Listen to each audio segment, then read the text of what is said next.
As it is rightly said that success is when preparation meets opportunity. Success is loving yourself, loving what you do and how you do it. So, to give us the real example of what success is, today we have Soumyadeb Ghosal Bhaiya. Hello Bhaiya. Hello. Thanks for the warm welcome. It's good to be back there, though virtually. Um, Thanks for inviting me. The pleasure is all mine.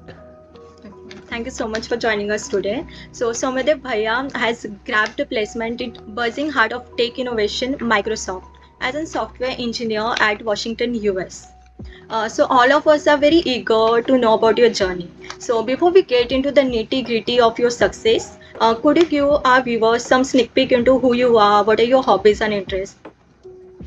So I am originally from a place in West Bengal, Hooghly, Srirampur, and I passed out from NIT Durgapur in 2007, and then I joined Accenture, Hyderabad, and worked there for quite some time, like 12 years, I think, 11 years.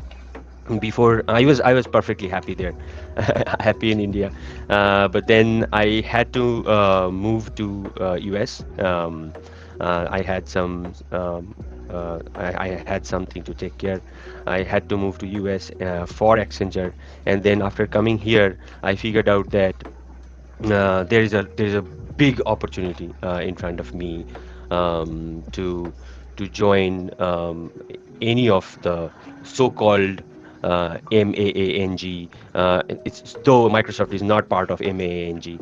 I interviewed. I got a chance to interview with them. I joined Microsoft, and yeah, it's been almost 5 years.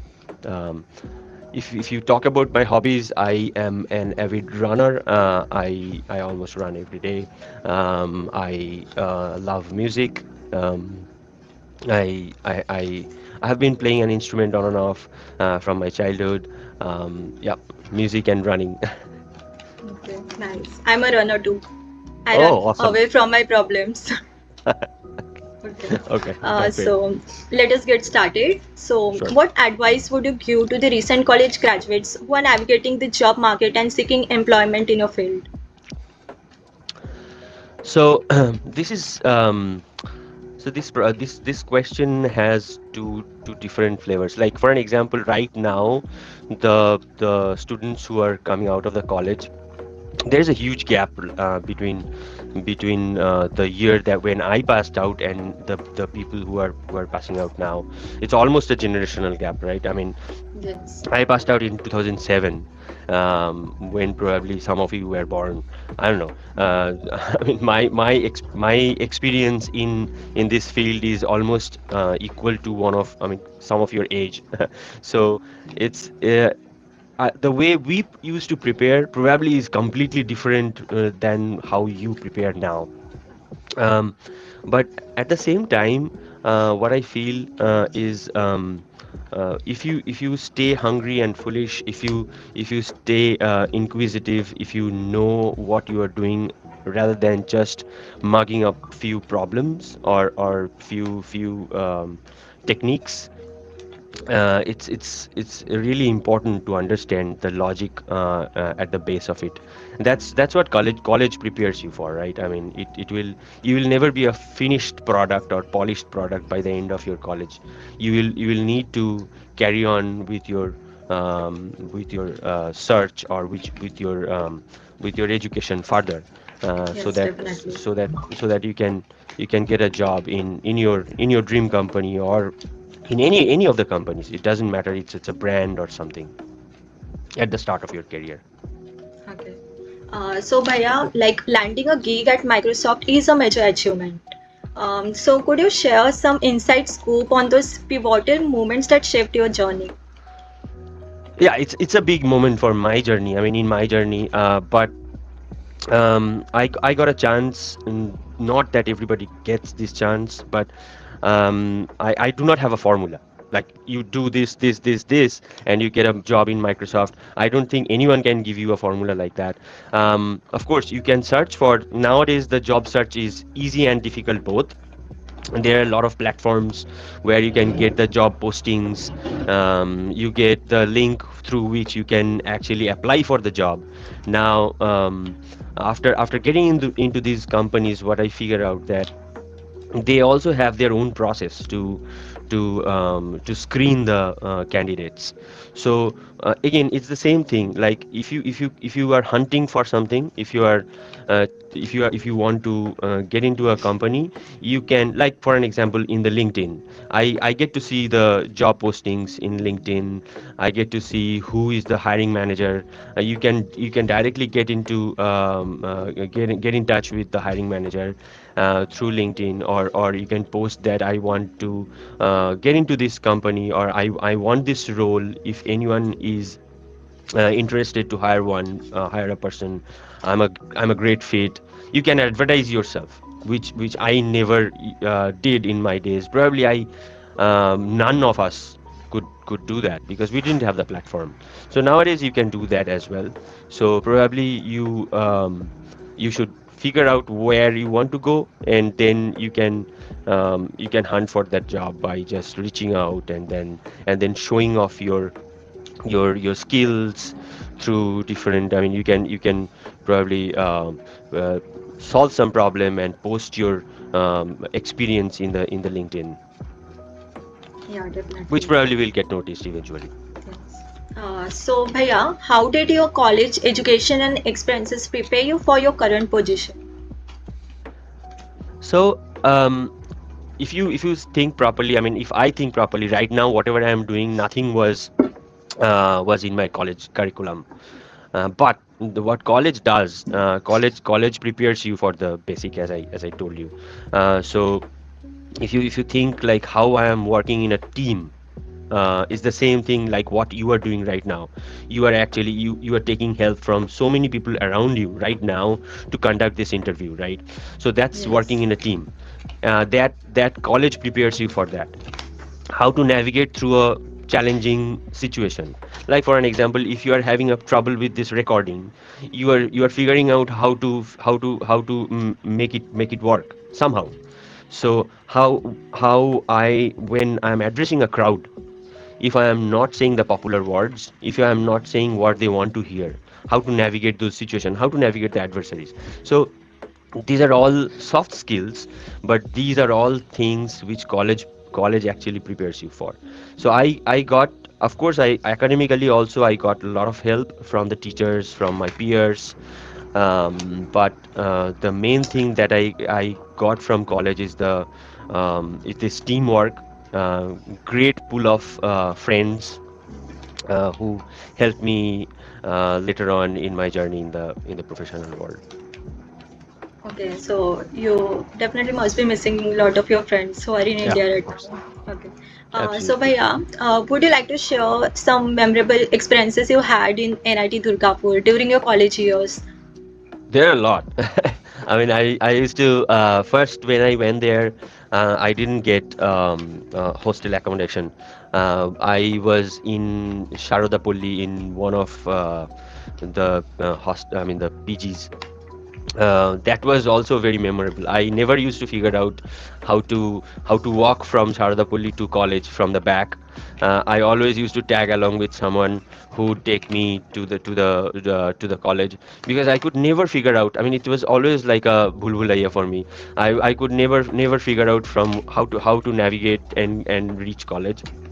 um, but then when after I got into the hostel, I was in hall one. The room number was 210. It was fantastic. I liked the hostel days are the best days of my life. I Definitely. mean, yeah, and I met my future wife there. So I'm ever so grateful to the college. Wow. Would you like to share more how you met her? Like, were Um, you in the same branch or yeah, batch? same branch. She was my senior 1 year. Wow. That's a dream of lot of boys over here. Okay. So moving on to the next question. By what time did you started your placement oriented preparation?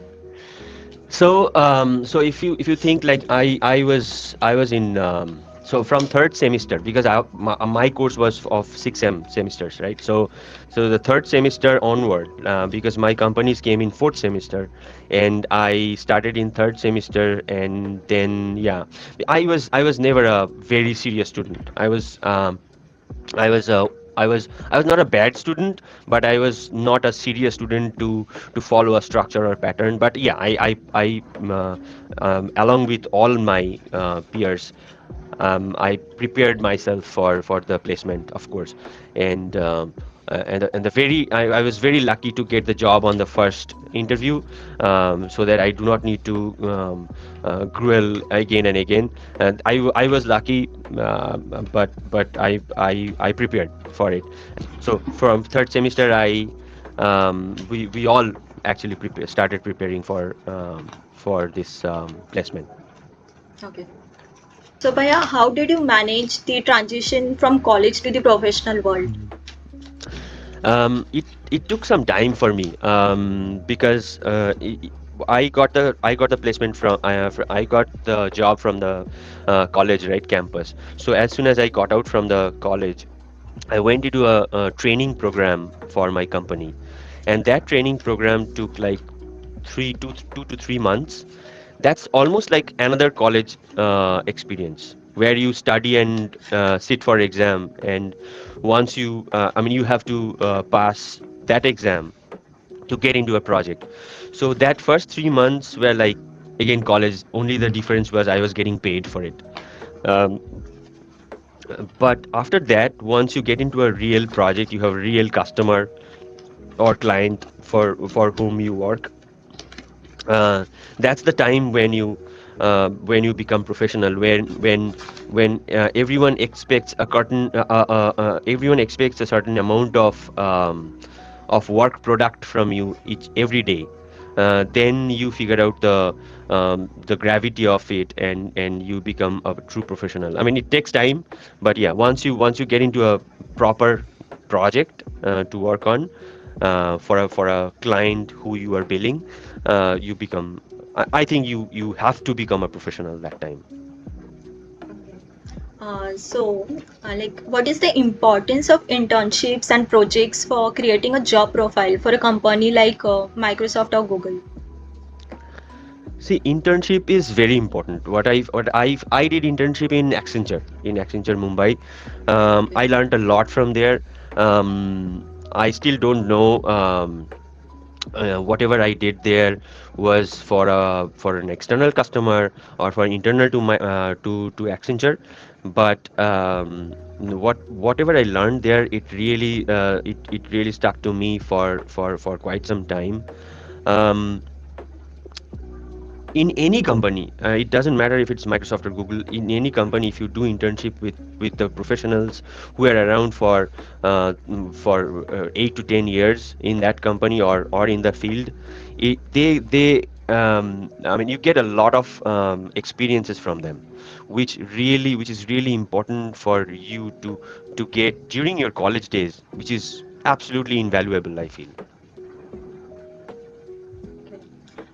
So Bhaiya, if you belong to a core branch and want to sit for an IT company, I myself come from biotech background. So then, how should I manage my core academic and preparation for IT sector? Yeah, it's an interesting question. I mean, personally, I would I mean, had I been to a core branch, I would have stayed in the core branch. But yeah, of course, it's personal choice. You can change your stream anytime. What I feel, you should not like you will not be able to grasp all the knowledge that an IT branch or a computer science branch will acquire in 3 years of their time or 4 years of their time. Yes, So definitely. you have to come up with a list of things say for an example, basic C, right?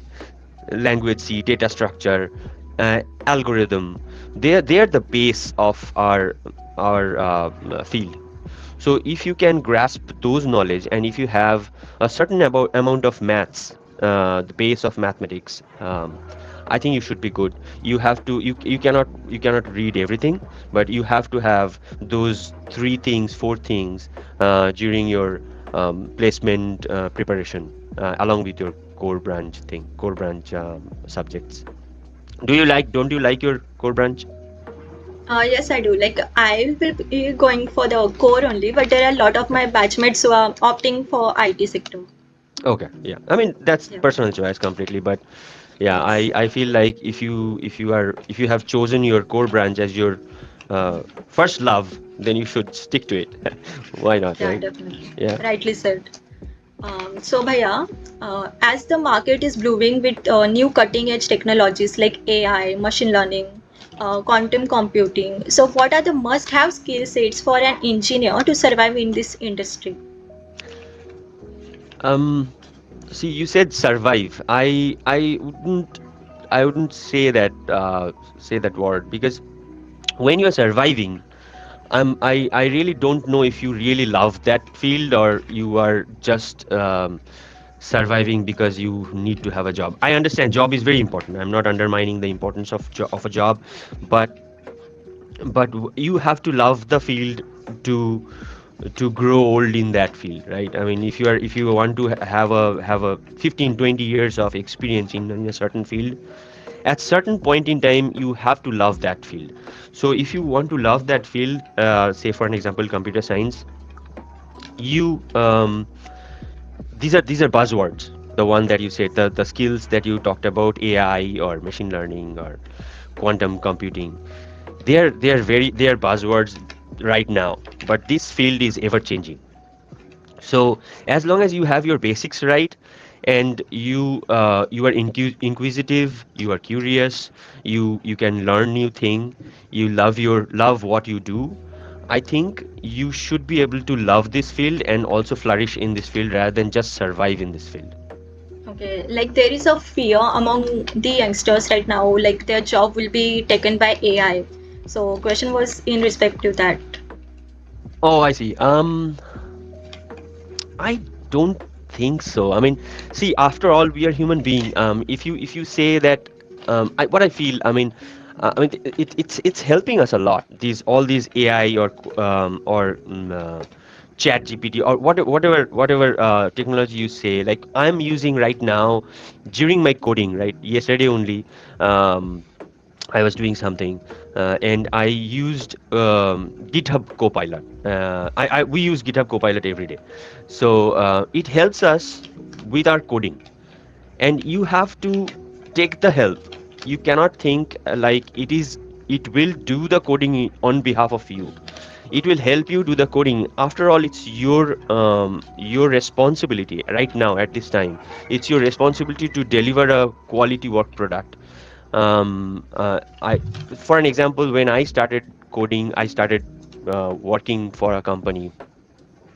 In a day, I could probably write 6 or 7 lines of code at max without any help, right?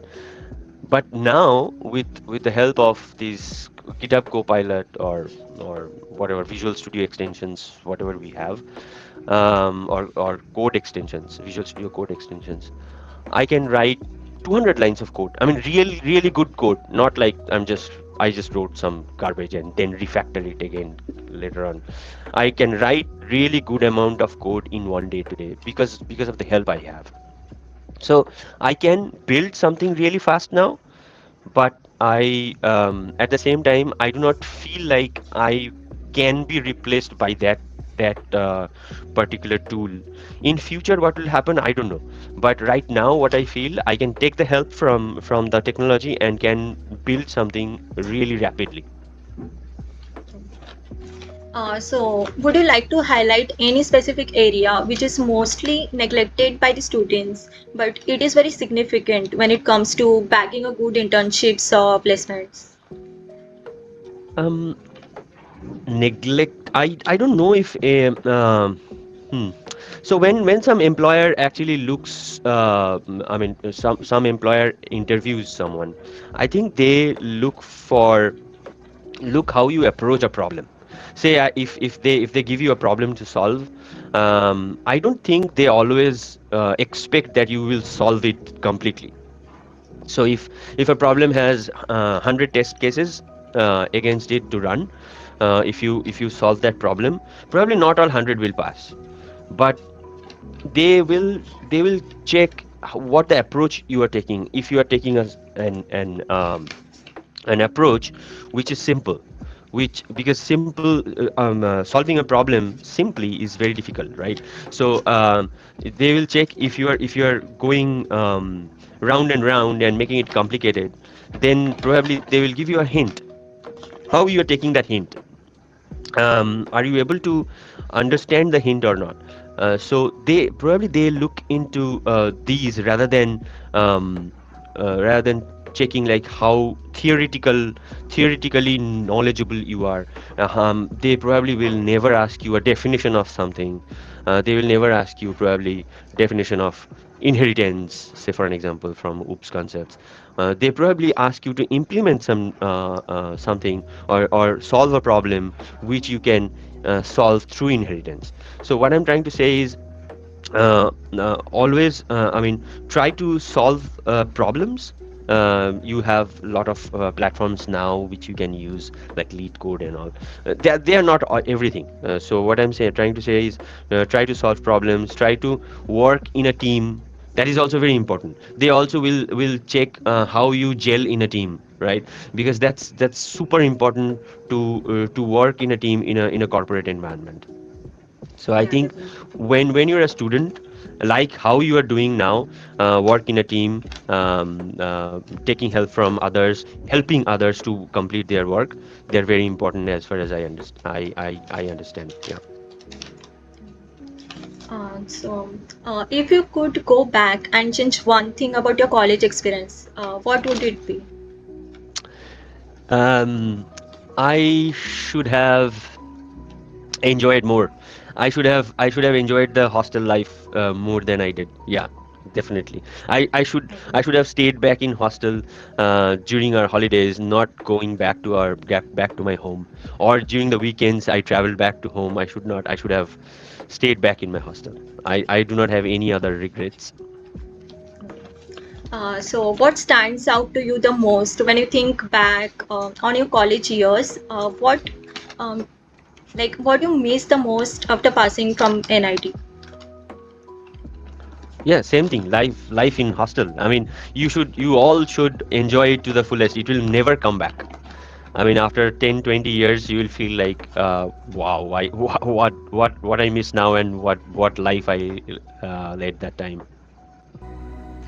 It was a pleasure to have you, Bhaiya, and thank you so much for sharing all the insights with us. No, actually, pleasure is all mine, and all the best for all of your coming years, future Thank you. placements. Yep, all the best. Thank you so much. And to all our viewers out there, stay tuned for more such inspiring stories right here on Radio NITroz. Until then, stay motivated and keep shining. Thank you so much and bye bye.